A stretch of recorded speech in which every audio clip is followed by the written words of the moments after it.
Welcome. Pocono Liars Club is more than happy to meet Jonathan Maberry, who was supposed to speak to us at our conference, and we had some technical problems. So Jonathan's here today. He's going to give us his presentation now. So those of you who could not be here tonight to see this live, it will be posted and you can watch it that time. Jonathan, you should know. You should know of him. He's a New York Times bestselling author. I met him years ago, and he was very influential, gave me lots of help. I took some courses from him. I consider him basically my mentor. He's taught me an awful lot and he's been very helpful. He and I have actually edited an anthology together, anthology series together. Yes, two books. And but let me tell you about him. He's a 5-time Bram Stoker Award winner, 4-time Scribe Award winner, Inkpot Award winner, author of more than 50 novels, comic book writer. He's working on executive producer for a TV series. There was a TV series called V Wars that was on Netflix a while ago. That was his. He's got some other ones that are pending that he might talk to us about, hopefully, and mention. So keep an eye on those. I'm looking forward to them because they're books I've read and I want to see them, obviously. He's, I guess the one that to talk about is Rotten Ruin. It's a young adult series, and it's very, you turn a lot of pages very quickly, and I'm anxious to see that. It's been turned into a comic book as well, and I'm looking forward to seeing the TV show if that goes through. He's working on something I guess I can't mention, but he's working on I was about to mention something I don't know if I can that he was telling me about earlier. Yeah, that one's not for public yet. I can't talk about that. That's not public yet, but there's more exciting stuff coming up. Anyway, he's written science fiction, fantasy. There's a huge trilogy that came out a while ago containing a fantasy novel. First time he's written fantasy stories, although one of the characters is in the anthology we edited, so that's kind of an interesting tie-in. And he's tried to tie all his characters together, which I think part is fun, is there's like the Jonathan Maberry universe, like the MCU, and that's always fun to see the characters appear in each other's stories. He's also edited Weird Tales magazine brought back to life, and that's really great to see that happening. And there's been some paperbacks, I think, coming out with some collections in that as well. So, ladies and gentlemen, I could go on for an hour and talk about Jonathan Maberry, but I'm going to introduce him now, and then I'm going to disappear, and John's going to teach us mostly about character development, both for your good guys and the bad guys, because that is something that no matter how good, how much of a writer you are, everyone could use that. So I'd ask for applause, but no one's here. So, Jonathan Maberry, take it away. Thanks, Michael, and thanks for having me, guys. Sorry that there were technical difficulties before, but hopefully you guys, those of you who are watching it live will be able to post some questions. And anyone who has questions after this, by the way, I invite you to reach out, and I'll be happy to answer any writing questions you have. So, that's a resource you can grab. So it's the whole thing about characters. A lot of my friends are really into big plots. So am I. I love, a kind of a cool major crisis within a story. It's the sort of thing you dive deep and do lots of research on, and becomes the backbone of the story. But if the characters aren't compelling, if the characters, both protagonists and antagonists, are not realistic, people rather than characters, you're going to run into the problem of the events only taking the interest of the reader so far. If it's not about characters, it's not a book worth reading. When I got into this thing, got into the whole fiction world, I got into it because of my love of characters. When I read books, especially series, I think one of the reasons I love series so much is because I want to follow the character on a journey, not just the journey within a single book, the hero's journey, or the crisis arc, or any version of a single book's character development. I like to follow that character from book to book to book. And the writers that I've always felt an attraction to, always felt a gravitational pull from, are those whose characters are a little different in each book because of the events of the previous book. One of my favorites in this regard is the writer long since passed, John D. MacDonald, with his Travis McGee novels. From the first book written in the 50s all the way through the last book written in the mid 80s, Travis went through an evolution as a person. He was not the same person at the end of the series. He actually aged, which a lot of series characters don't really do. And also he aged through experience. His soul aged, his personality matured, resolved, became a little more cynical, but he became aware of that cynicism. All these little aspects that we see in people that we've known for a long time. And when I first became aware of the Travis McGee novels, I was living for a year in Fort Lauderdale, Florida, just going back around 1980. and he was still alive. And he was doing a book signing. And yes, it would have been a weird book signing if he was not still alive. He was doing a book signing at a bookstore in Lauderdale, and I had never heard of the series up to that point. And I went there, it was a mystery series, and I liked mysteries. I grew up reading the Ed McBain books, and he he spent a lot of time not talking about his book. He spent a lot of time talking about Travis McGee, the main character, and his best friend Meyer. And they're also one of the great partners, central characters, like a Holmes and Watson, except Meyer isn't, any kind of a bumbling character. He's a very, very smart character, very educated, but he's not the hero. He is the hero's best friend, advisor, partner sometimes.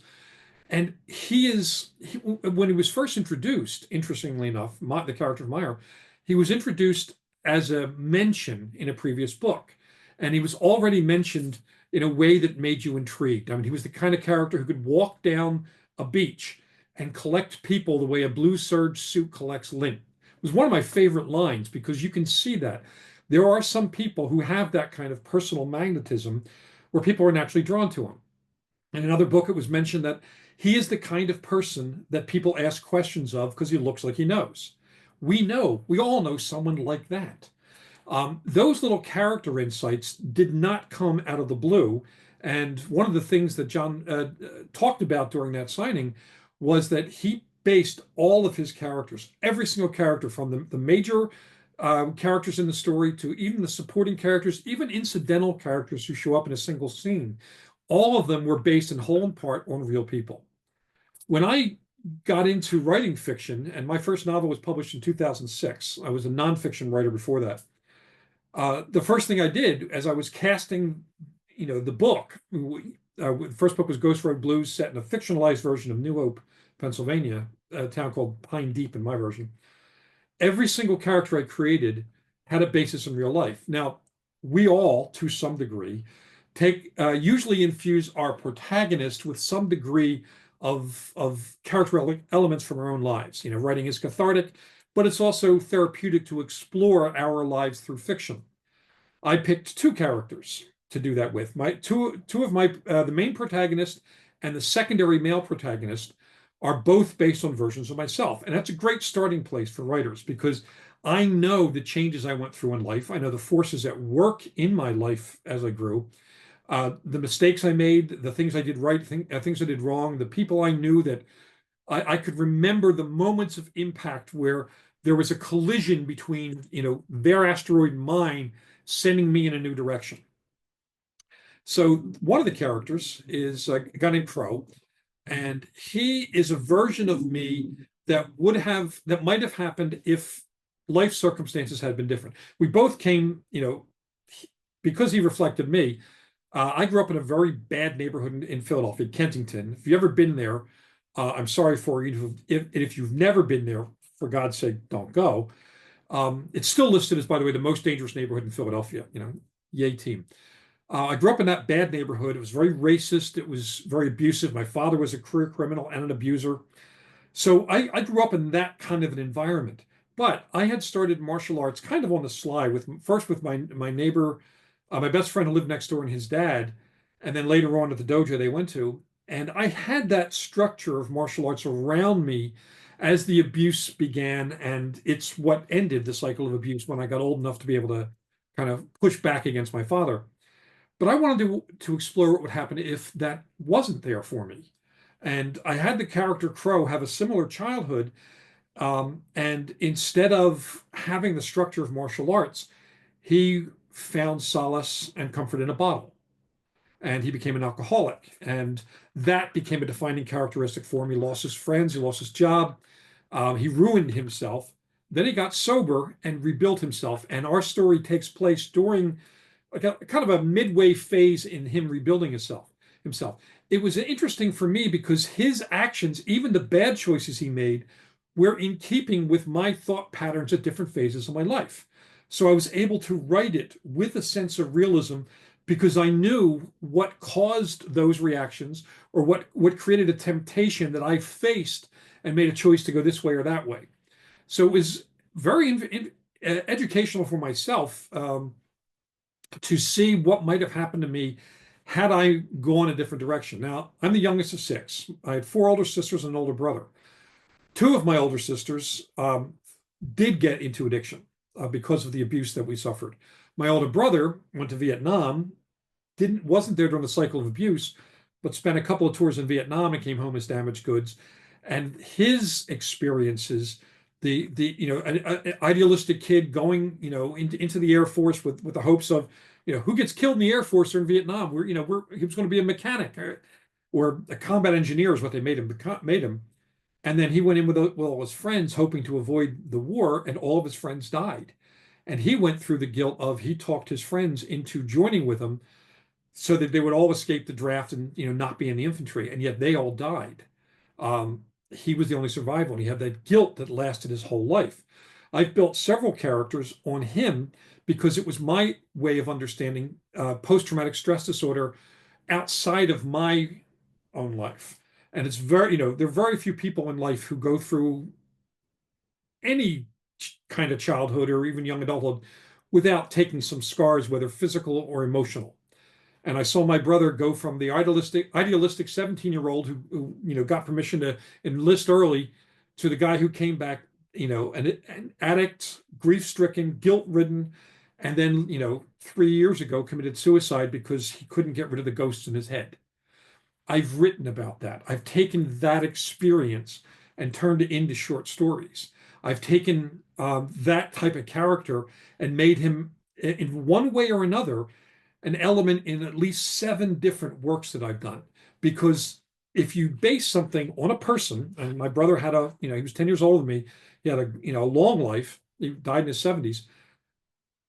There are so many different moments, both shining and murky within someone's life.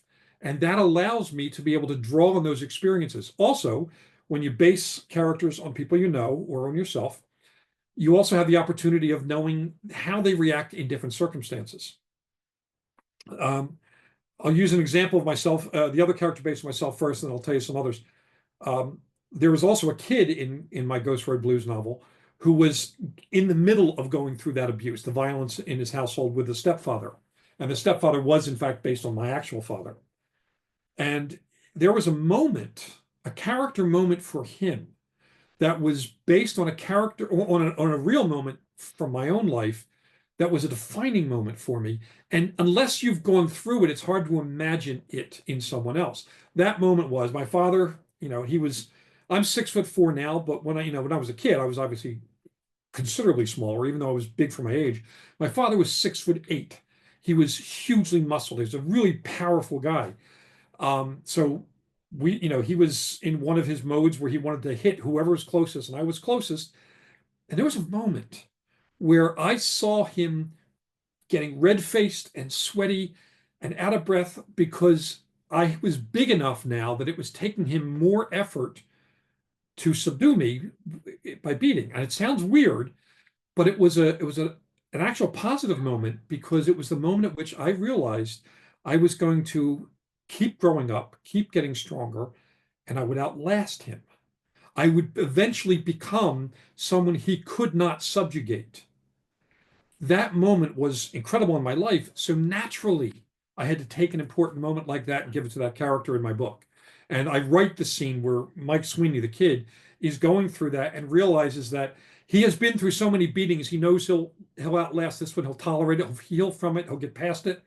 But he sees that his stepfather is not getting any younger. He is, in fact, aging into being less of a threat.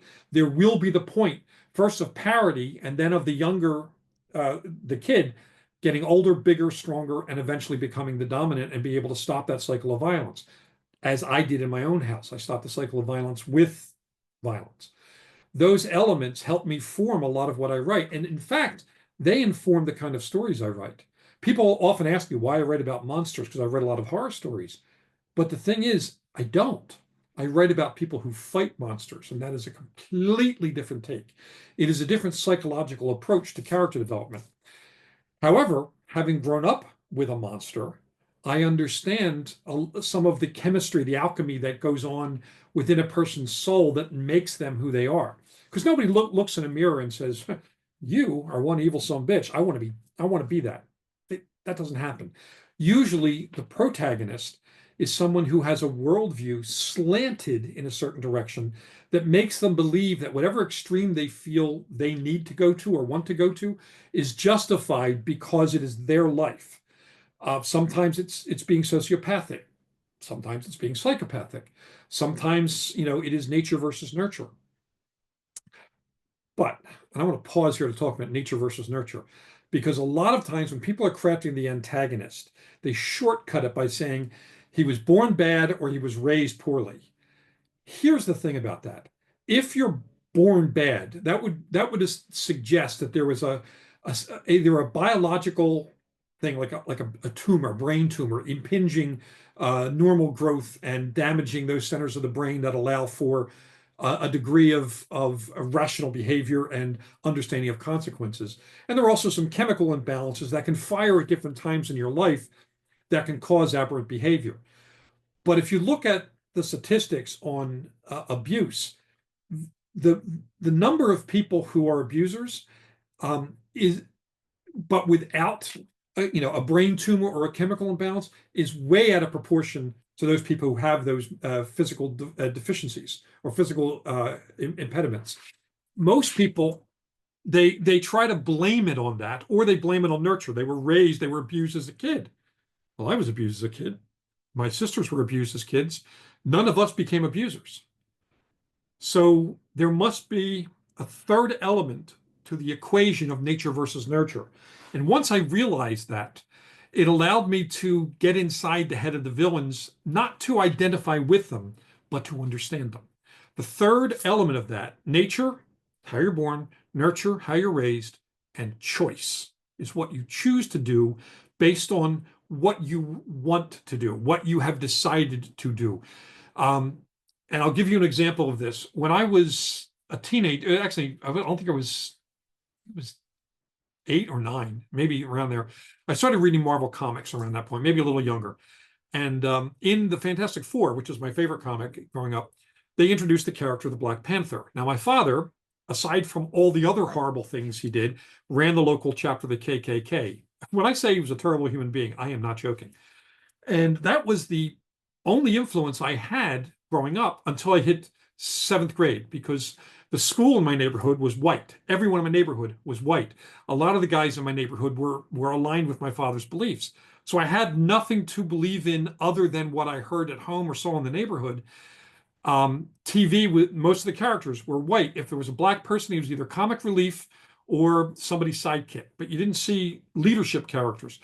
But then they introduced the Black Panther, who was a king of his own nation. He was the top scientist, one of the top scientists in the world. In the movies, they have his sister as the scientist, and T'Challa is the hero and the king. But in the comics, he was the actual genius. So here's somebody who had all these incredible qualities, and he was nobody's sidekick. He was the very first black superhero who was not a sidekick, and he was honorable. He had the same level of personal honor that you saw in the character Captain America.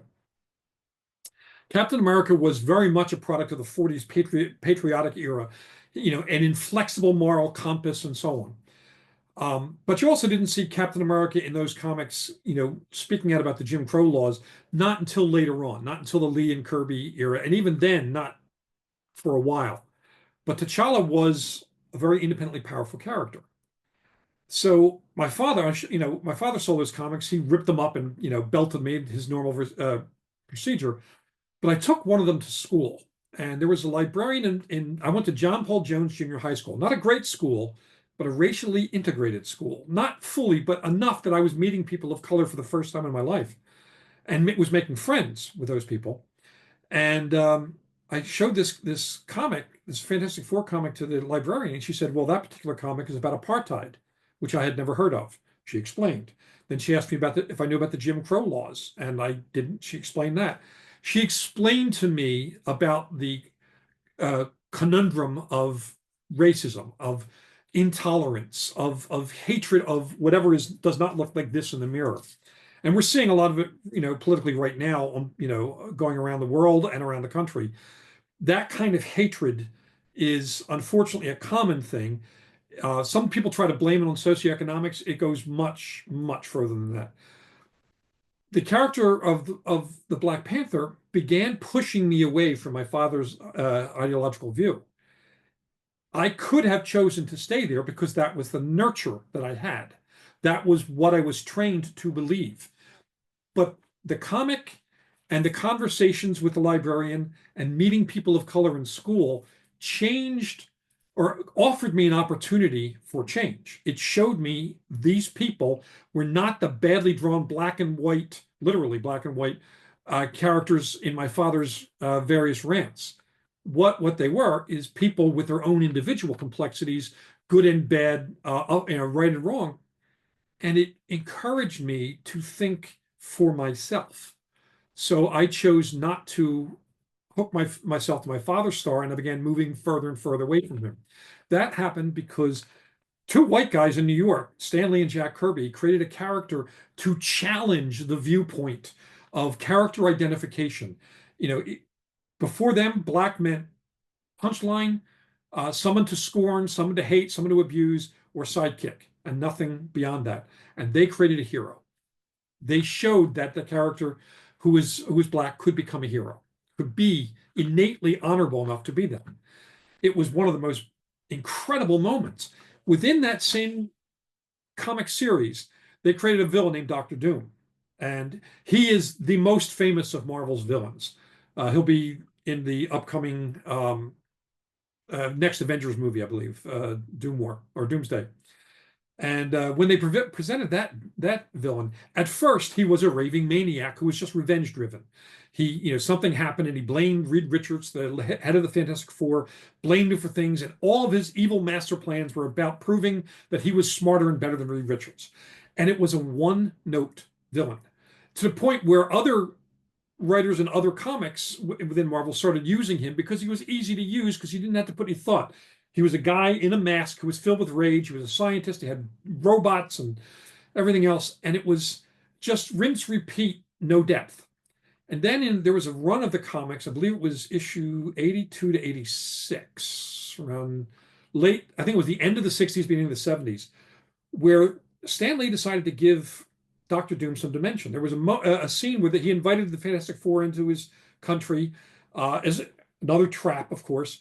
And he was planning to kill them, and then a couple of things happened that made him realize that his plan to kill the Fantastic Four actually was endangering the people in the country that he was the ruler of.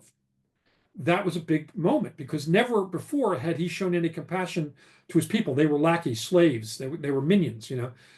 That was one part. And the other thing is, there was a point where one of his assistants was going to kill a couple members of the Fantastic Four with a flamethrower, and it would have damaged priceless art.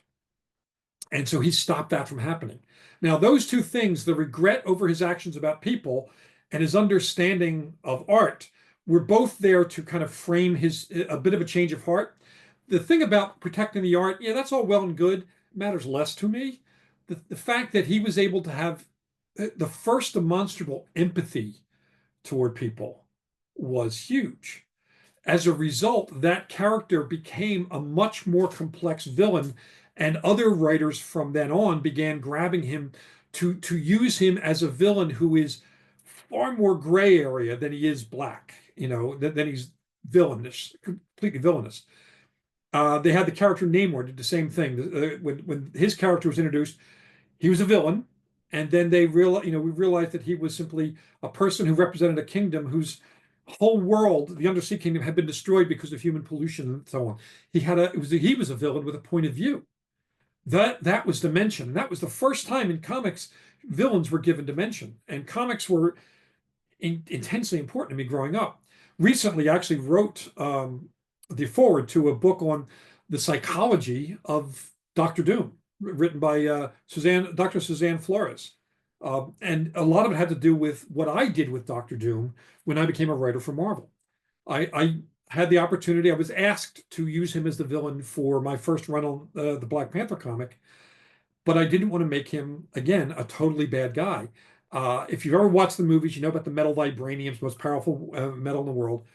In my story, he found a way to he discovered that vibranium, aside from being used in technology and so on, could also enhance magical powers. And it had been established that aside from being a scientist, Doctor Doom was a sorcerer. He wanted to amplify his sorcery. That alone is not enough for me to want to write about him as a villain. What I did instead was, and it's something that luckily and happily Marvel copied later on, he projected himself as a sorcerer into the future to see what would happen to Earth in the future. And he visited countless possible futures. And he saw that the only time Earth survived conquest or destruction was when he conquered it first and ruled the Earth as Emperor Doom. Not as a cruel emperor, but like an iron-fisted emperor. I mean, it was his world. He was running it. I don't like that as a model for leadership, but it gave him a reason to believe that he should in fact conquer Earth. And in the story, he goes up to when he tries to take the Wakanda vibranium, he is called into the spirit world and confronts Bast, the goddess of the people of Wakanda, and is put on trial to justify his goals. And he explains them, and Bast sees the future and realizes that he's correct and allows him to steal the vibranium from Wakanda. That idea of a sorcerer going to the future to read multiple futures was used later on for Doctor Strange in Avengers Infinity War and Endgame. It was one of two times in which my stuff was actually in the Marvel's film. The other was the fact that Black Panther Wakanda Forever took my version of Shuri, who is the sister, and they used that for the comic, and I had her up against Namor, and they used that in the movie, rather. So that was kind of cool. But these villains, the villains I like are complex. There's a Neil Patrick Harris thing that was done during one of the writer's strikes. It was called Dr. Horrible's Sing-Along Blog. And it was a really funny 3-act thing with him and Nathan Fillion and Felicia Day. And Neil Patrick Harris's character is trying to get into the League of Evil. And we see him doing his video blog and so on. And he's not evil. He's a klutz. He's a nerd and he's brokenhearted. And there's one moment that is one of the most telling moments, great character development moment. He's talking, to the camera, and he says, "The world is broken and I need to fix it." Not the world is broken and it needs to be fixed. The world is broken and I need to fix it. It's a sociopathic worldview, but it's sociopathy filtered through a broken heart. He feels disempowered, and because he is not successful as a good guy or a bad guy, he's not successful in love. He everywhere he goes, his heart gets broken.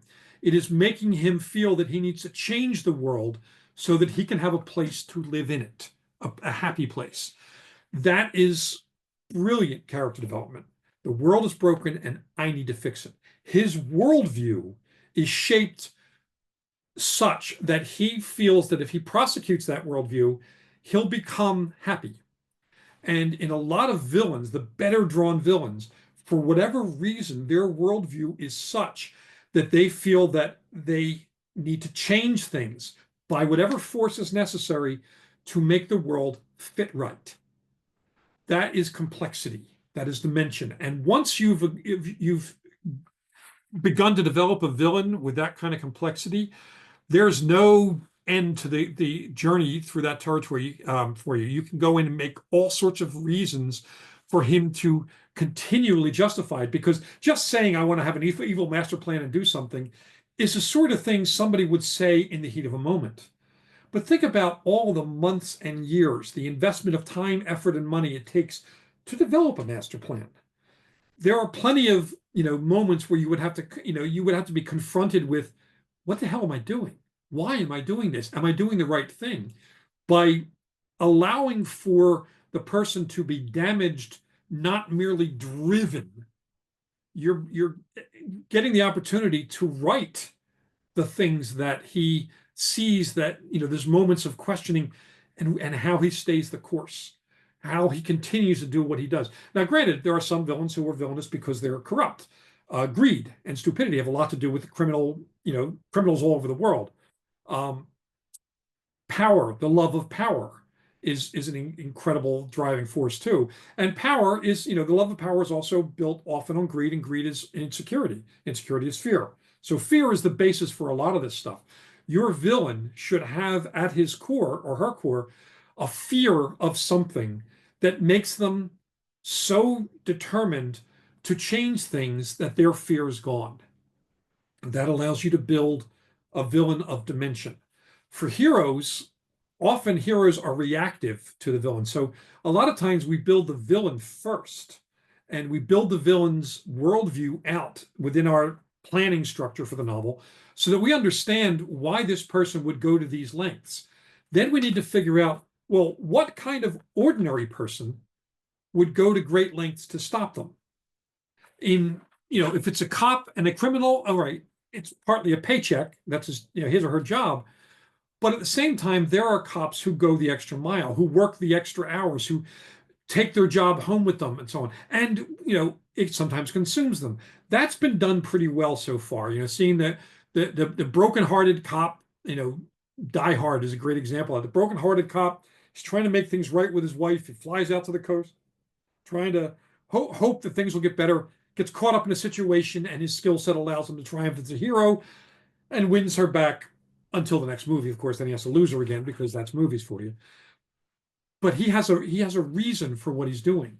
You have a lot of revenge stories. John Wick being a good example. He had retired from being an assassin, and then somebody, a bunch of thugs steal his car, attack him, and kill his dog, and he decides to go back into killing people for a living. Um, it's a revenge story, and a lot of revenge stories are based on heartbreak. Somebody has taken something. Everything Jason Statham, Liam Neeson, and Gerard Butler have done over the last 15 years is revenge driven. Somebody hurts someone they love, takes something they love, kills someone they love, or attacks an institution they're sworn to protect, and they feel personally involved. It's that personal involvement that takes them beyond the requirements of their job. That personal involvement is character dimension. The cop one is an easy one to do.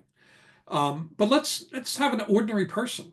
Uh, one of my favorite examples is your typical zombie movie. I know most of you don't write zombie stuff, but it makes an easy model to understand.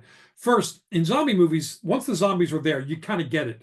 They've been infected by something, they've died, they've come back. The process of death has destroyed enough brain cells, they have no intelligence left, but for some reason they have a driving hunger to attack and eat people. Once introduced, they're no different in effect than a plague. They're not evil. A zombie is not evil. It's incapable of good or evil. It is merely a force of nature going through the story. The story then is about what happens when that force is so powerful it disrupts the infrastructure and strips away the affectation of every character involved. So it allows us to explore what happens to characters when a crisis, and any story should have a crisis at its heart. Even a romance has a crisis. Um, when that crisis sweeps through our lives, it strips away this affectation. We can no longer be the versions of ourselves we put on as a costume when we leave the house each day. So take two examples. You can have someone who is born to money, that he's the captain of industry, snaps his fingers, people jump, can make a phone call, can make anything happen because there are people on his payroll who will get it done. That person feels powerful because of the structure built around him. Often the structure given to him by birth, or in some cases promotion within a family, whatever. That person feels powerful, but are they powerful? And what is the nature of the power that they have? Then you have a guy who's down, maybe down on the street outside the building the CEO owns, who's running a hot dog cart. He feels disempowered. He's probably struggling to meet the bills, living paycheck to paycheck. Probably doesn't have the money to be able to make calls and get a plumber in or get this in or get that in. He's the kind of guy who's got to figure it out himself and solve the problems himself, feed his family, try to live a meaningful life, even within the restrictions of poverty or of lower social standing. And it could also have the extra components of he could be an immigrant, he could be born to poverty, he could be someone whose fortunes have fallen, whatever. The point is, he's that guy on the street. zombie apocalypse comes through, destroys the infrastructure. There's no cops coming, no help's coming, nobody's going to answer the phone. The captain of industry may never have had to solve a problem on his own. He may be the person least qualified to lead anybody through the crisis. As a result, he not only becomes helpless, he may become a liability to the others because his sense of entitlement may make him charismatic enough to be able to say, you should follow me, but he doesn't have the experience to know where to go and where to lead people. Whereas the guy with the hot dog cart, he may become a natural leader because he has had to solve all his own problems. When we think about our novel and we think about what the central crisis is, it could be a war, it could be a storm, could be a crime, could be an asteroid about to hit. It could be a breakup of a relationship. If you're the pokey little puppy, your ball might be under the couch. There's a crisis that is disrupting the natural and comfortable flow of your life, the character's life. Who are they then when the versions of themselves they have convinced themselves of is torn away? Who are they? What is the learning curve to find out if who they really are? What's the process of them finding out if they have problem-solving skills, if those problem-solving skills are useful, or if they are really off the rails, if they have courage or not. A lot of people have no idea if they are personally courageous. They may think so. Like, I've been in martial arts my whole life. I know a lot of people with black belts who would not survive any real crisis because they've never been tested. They've never been in a fight. Yeah, they've been in tournaments. Tournaments can get pretty dicey. There's some, especially if you're fighting to knock out and all that. Yeah, but there is a referee who's going to stop it if it gets really bad. And you can tap out. The real world, you can't tap out on. There's no referee. So what happens when you're in a fight situation and the karate that you've learned is not working? That happens a lot. People go out there with having been convinced by their instructors that they are engines of destruction. They are living weapons. They go out there and they throw punches to some guy who's never been inside a dojo, but he's been in 50 street fights and he kicks their ass. After that fight, their self-confidence is gone. So not only do they have the awakening moment within the fight when their assumptions about themselves are torn away, they then have to live with the after effects. And all of these things are opportunities for developing characters. You can start with some of that in their backstory to explain a fractured starting point, or you can have it happen in real time within the course of the novel. You can have somebody who, maybe took a self-defense course, maybe was trained in hand-to-hand combat in the military, and then spent the entire military on a base in Germany or Okinawa where there's no battle going on. That happens a lot. Most people who serve do not fight. Thank God, but that's the case. So they don't have actual combat training to rely on. And even those who do, you have a platoon of guys firing guns in a desert when you're on one side, they're on the other side. They may not even see the people they're fighting. It may never get hand to hand. It may never get eye to eye. So their personal courage is team courage. Teams can be really strong. You're supported by people around you, even though they may be supported by you because everyone is playing the role of soldier. Cops, same way. A lot of people, same way. So take away those elements. When you're building your antagonist, follow the rules of looking for damage, looking for how they build their worldview and how they push their worldview. But when you're looking for a hero, a protagonist, of value, of depth, of complexity, find ways to strip away the affectation of who they are day to day, who they are, who they have come to believe they are. Take it away from them. Strip it away in one way or another. A person loses a fight. When I used to be a bodyguard. I was a bodyguard for several years. One of the guys in our group, real tough young kid. I mean, he was big. He was strong. I mean, we were only hired. We had to be at least 6 foot tall, at least a second-degree black belt to even be considered for this particular company. It was founded by Red West, the former bodyguard for Elvis Presley, by the way. And most of us had some conflict. I had more than my share because of the neighborhood I grew up in, and I was a bouncer for a while, so been a lot of conflict. When I was in bodyguard work, we would have these guys come in who looked the part. They should have scared everyone. Big as Godzilla. And one guy, he was in a fight. Somebody went after the person he was protecting. He pushed his protectee out of the way. He took a cut, which very often happens when somebody's trying to slash the person you're protecting. You get in the way, you take the cut, then you have to fight. The cut didn't bother him. I mean, at the moment, he was able to fight through that. He was able to defeat the guy, but in the split second between the time the fight happens and he's engaged in the fight, adrenaline shotguns into your system. Adrenaline is your friend, fight or flight. But the problem of adrenaline, it also lingers after the need for it. So we're all in the ER together. We accompanied the guy. He stopped and hurt pretty badly, and he had to get a couple stitches himself. And he's sitting there and he has the shakes, and he's got tears in his eyes. Now, it is our natural bent, if we feel a physical symptom of some sort, to assign it cause, to give it a reason. We don't just mostly we don't let things just pass, especially if what we're feeling happens during or around a crisis. So here he was in a fight with a guy. He had stopped a knife attacker, saved somebody's life, did it perfectly. There was nothing about his movements I could find fault with. The whole fight took about 2.5 seconds, done. The adrenaline took hours. So he's sitting there, tears in his eyes, and it shakes. We tried to explain to him that this was normal. He tried to tell us that what it really showed was that deep down, he was a coward, because here he is crying like a baby, he said. Look at my hands are shaking. We went all through all the physiology with him. The tearing of the eyes, nature designed that for us so that we got rid of debris when we're running through the forest in a crisis. Our hands shake because we have all this extra energy that we need for fight or flight, but now we're not fighting or fleeing. The energy is still there, though. All of these other symptoms, the room is too bright. It's too bright because our pupils dilate in a way that allow us to see more and therefore be capable of, again, fight or flight.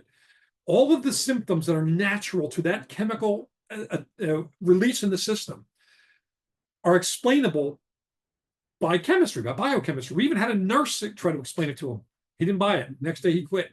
We never saw him again. He never came back. My guess is that moment destroyed him or damaged him irreparably. It probably led to bad choices he made later on.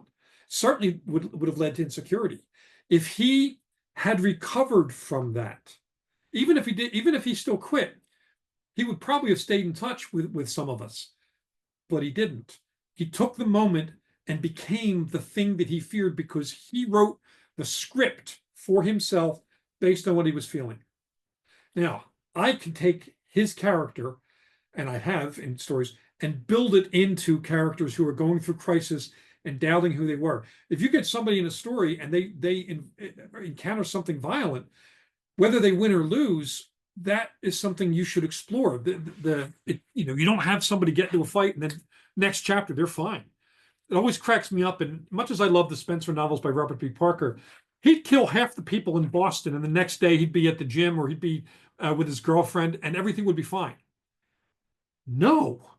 In the times I've had to fight and hurt someone in order to protect someone, that was with me for days, weeks. Sometimes it still shows up, and it's, I was a bodyguard in the early '80s, and here it is, the middle of the second decade of the or what qualifies as the third decade, I guess, of the 21st century, and I'm still feeling it.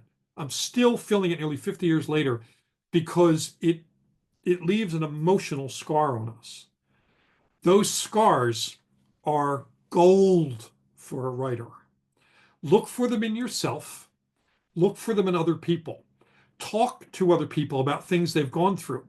It doesn't have to be an exact fit for the kind of character or the plot you have, but personal experience by people allow us to then draw on that realism, that experience, that naturalness, to build characters that stop being a character on a page and becomes a person we're writing, and a person people will read about. People, not characters. It really does matter.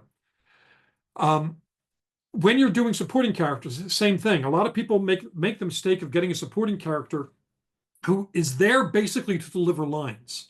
It's a name on a page, maybe a physical description, and they're there to deliver lines, rather than to be a person who's caught up in the same events. Give them something, give them a backstory. It could be a single line. Probably the best writer for immediate character sketches, best two, I would say. Elmore Leonard, his novels, in a single sentence, you know so much about a character. And Joe Lansdale, one of my favorite writers, also a really good friend. He writes, his novels are fantastic. His Hap and Leonard novels, it is basically all character development, especially the early books, tons of deep character development.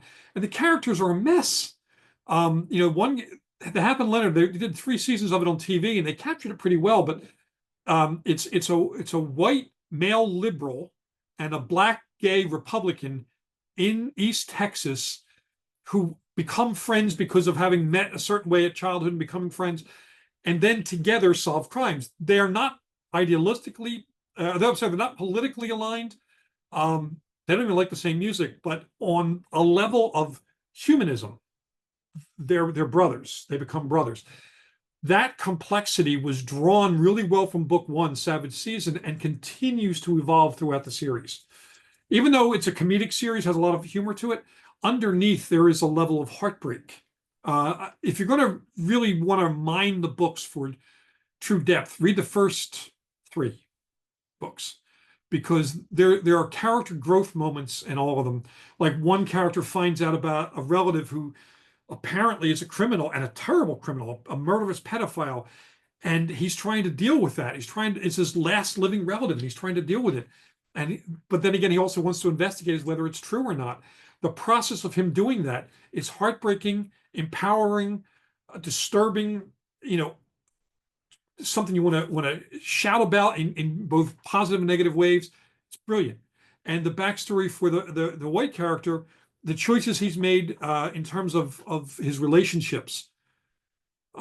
He's one of those guys, he's so good natured and so hungry for affection and for acceptance that he will tend to cleave on to anyone who gives him the appearance of it. And the woman that he's in love with has never treated him well, always pretended to, but always then wound up betraying him in some way. And he falls for it every time and tries to learn from it every time, and then realizes that he is a victim of his own optimism. That's brilliant. And the series of a couple of guys solving crimes in East Texas with a lot of violence and humor could have gone a completely different way. But the writer had characters as people, and therefore he wrote stories about people in crisis and therefore evolving because of the crisis. It's brilliant. And by the way, if anybody has questions, you can post them and I will be happy to answer them. Actually, I see one here. Chris Oakes wrote, just as movies have a log line and books have their own one-liner tag or blurb, your example of Dr. Horrible is an important one. It makes me wonder, should we as writers be able to encapsulate protagonist and antagonist drives into a single sentence? For yourself, yes. That line from Dr. Horrible was not the opening line. It didn't define him at first. And in fact, a lot of people didn't even catch it until second watching or viewing. As a writer, you tend to see that stuff a little more. It's useful to have a line like that for yourself, but at the same time, you want to be able to kind of flesh it out dimensionally. Give it a little more nuance. Don't try to confine it to a single line. That was an example of one line done well. There are a show that just wrapped last night brilliantly. Dark Winds, based on the Tony Hillerman novels, and it was about the Navajo tribal police.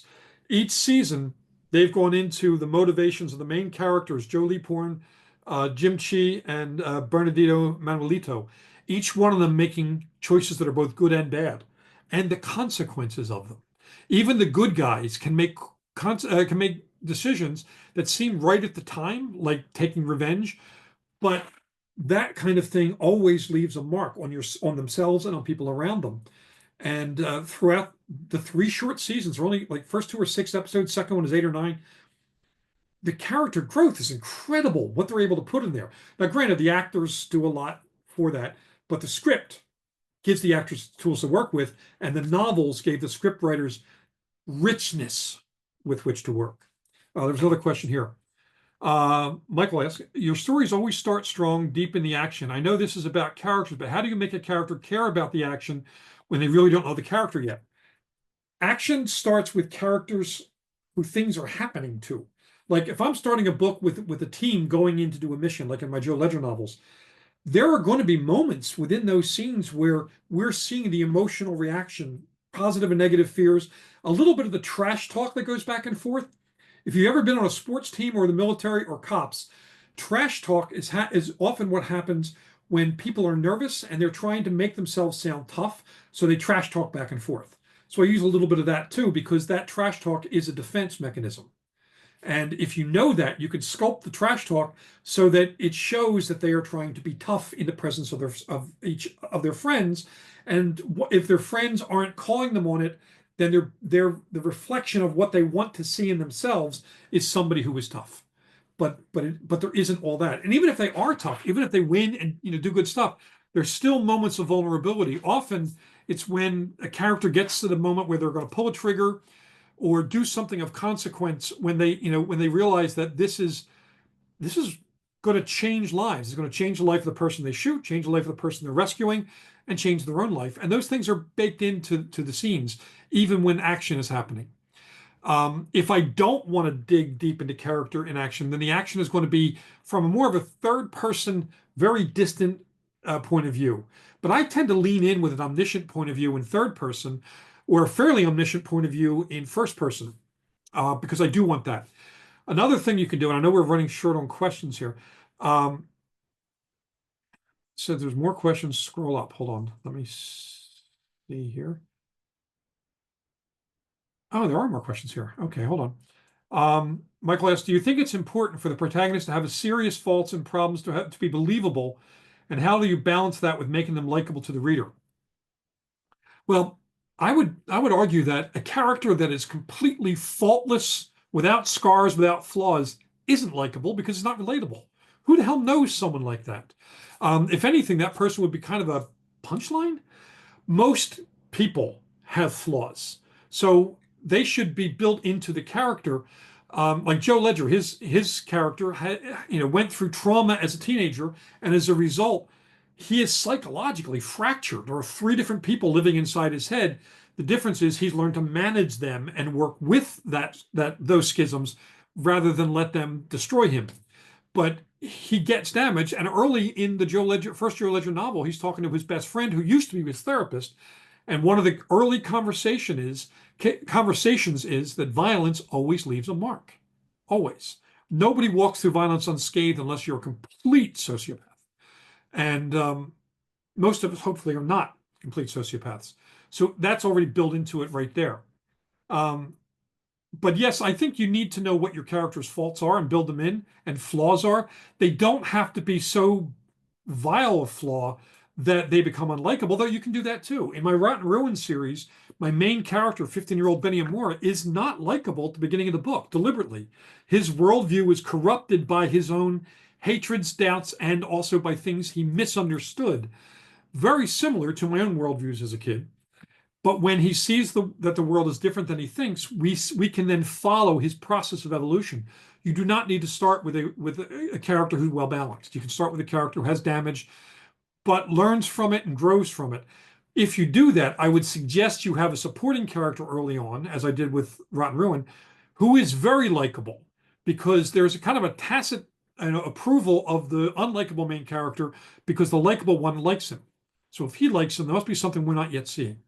That's one of the things, ways to work, and that's how Conan Doyle got us to like Sherlock Holmes. Because if it wasn't for Watson, we would think Sherlock Holmes is an asshole, because he is. He's damaged goods. Now we understand more about the psychology of a person, but as written, he's not at all a nice person. Watson, especially the Watson in the books, who was a lot smarter than, say, the Nigel Bruce Watson. The Watson in the books is our heart. He is our relatable character. Sherlock Holmes is not the character we're supposed to empathize with. Watson is. So, you can have a character in there to carry the weight of likability until the protagonist, earns some degree of grace from the readers. Todd wrote, this reminds me of Negan on The Walking Dead, a character that's wholly hated to begin with, but has an arc of redemption, becomes a likable character over time. Yes, likable, yes. Redeemable, questionable. though they build into the movie, the TV version of his, the reason he does the killing of Glenn and the other fellow, I forget the character's name off the top of my head, Abraham, is because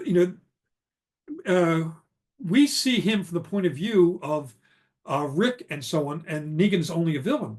But Rick's team had attacked a facility run by Negan's people and killed them. This was reaction and revenge. So Negan had a point. The fact that he seemed to enjoy it is where his villainy is, because it was a level of demonstrative cruelty.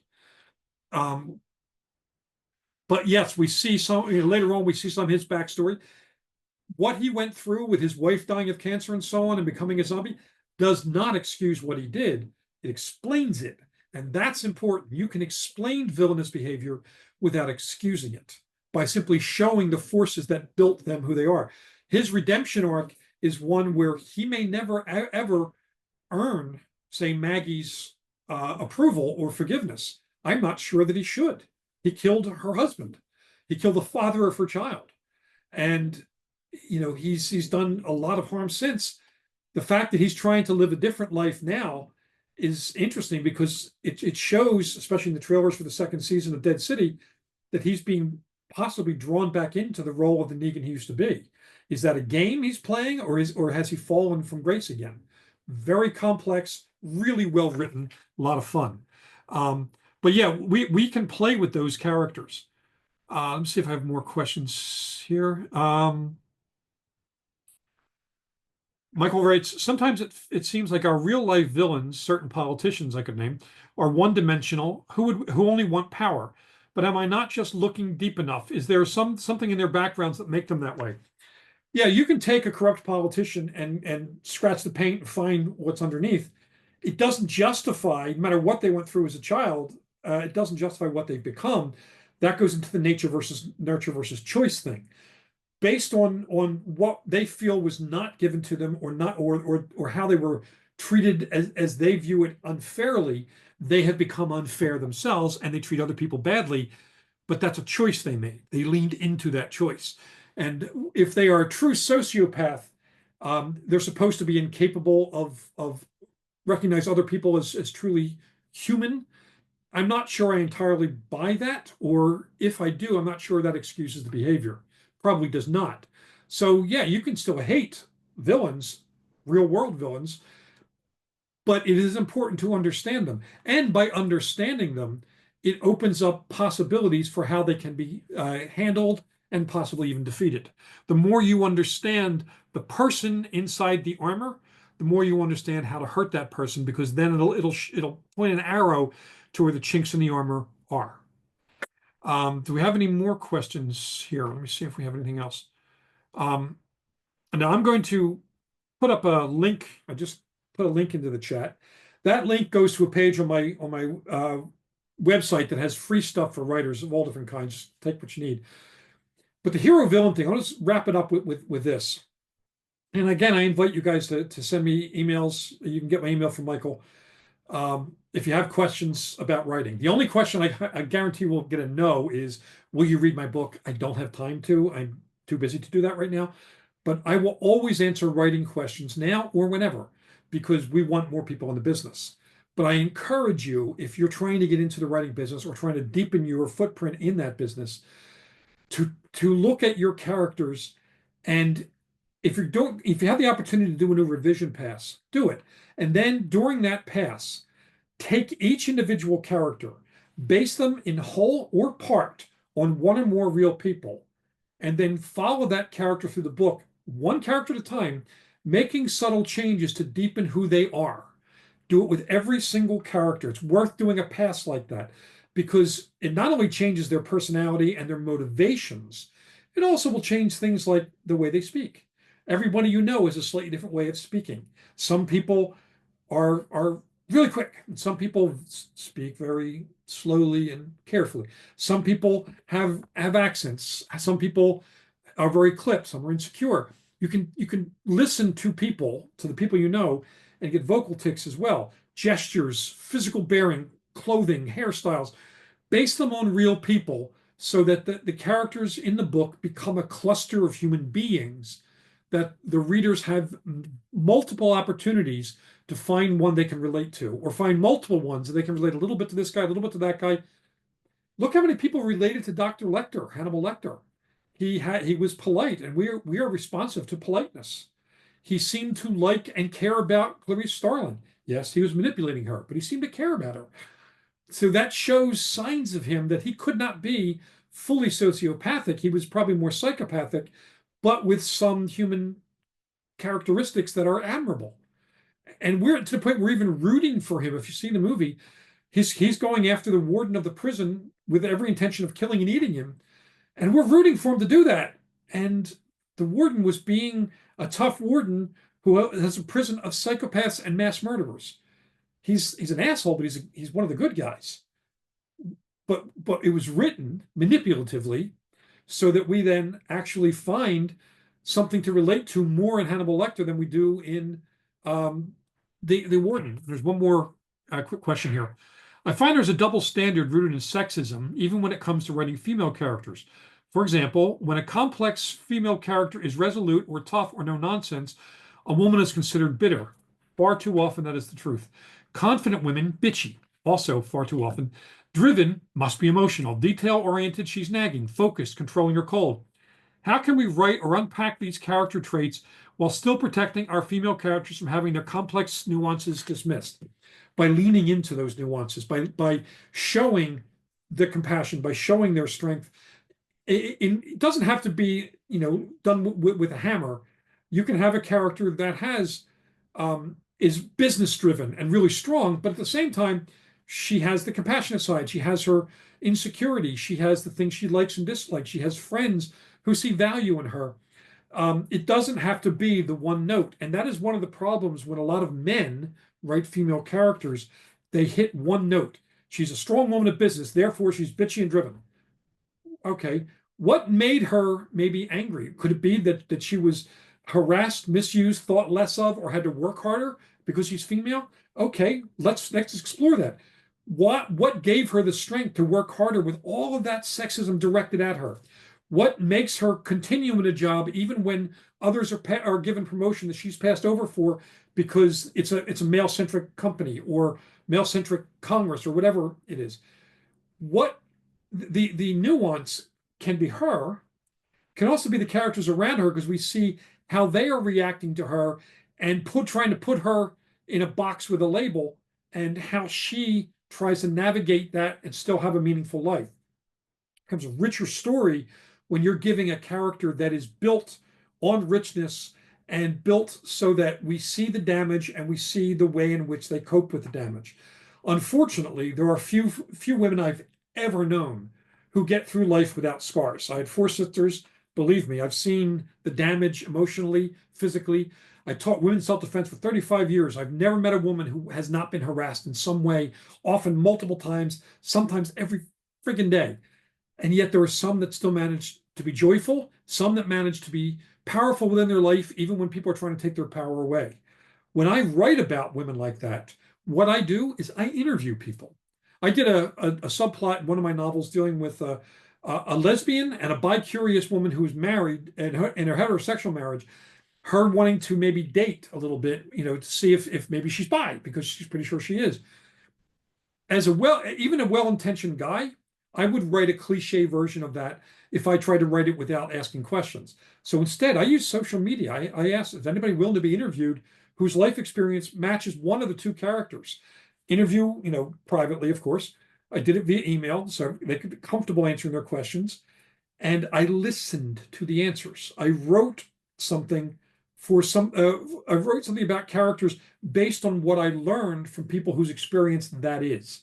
The same when I was writing Black Panther comic, I interviewed not only Black people, but Black people from Western Africa, where Wakanda is, to understand about them. This is a great thing for all of us to do. Talk to people and listen to what they say. And I know I've run on, so I'm gonna end here. But thank you for joining in. I'm glad you guys are part of the wonderful Pocono Writers Group. Fantastic group. Thank you, Michael, for inviting me.